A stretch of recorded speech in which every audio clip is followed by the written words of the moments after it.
প্রতিবার এক একটি ধর্ষণের ঘটনা ঘটে, আমরা রাস্তায় নামে রাস্তায় আন্দোলন করি, কিন্তু আমরা কোনো ফিডব্যাক পাই না, কোনো বিচার পাই না। আপনারা জানেন রামপুরায় নরসিংদীতে আমাদের যে বোনদেরকে ধর্ষণ করা হয়েছে তার কোনো নিউজ মিডিয়ায় আসেনি।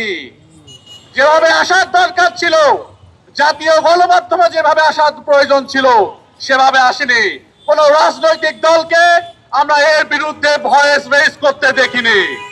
আমরা ডাকসুর পক্ষ থেকে ঢাকা বিশ্ববিদ্যালয় শিক্ষার্থীদের প্রতিনিধি হিসেবে স্পষ্ট করে বলতে চাই, প্রত্যেকটি ধর্ষণের ঘটনার বিচার এই বাংলাদেশের মাটিতে হতে হবে।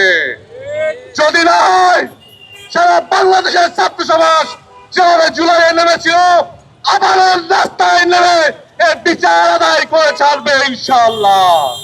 সারা বাংলাদেশের ছাত্র সমাজের পক্ষ থেকে আমরা রাষ্ট্রকে প্রশ্ন করতে চাই, বাংলাদেশের রাস্তাকে আপনারা নিরাপদ করতে পারবেন কবে? আমরা যে বাংলাদেশের স্বপ্ন দেখেছিলাম সে বাংলাদেশে টেকনাফ থেকে তেতুলিয়া আমাদের মা বোনরা চলাচল করবে, আল্লাহর ভয় ছাড়া আর কোনো ভয় থাকবে না। আমরা এই বাংলাদেশের স্বপ্ন দেখি।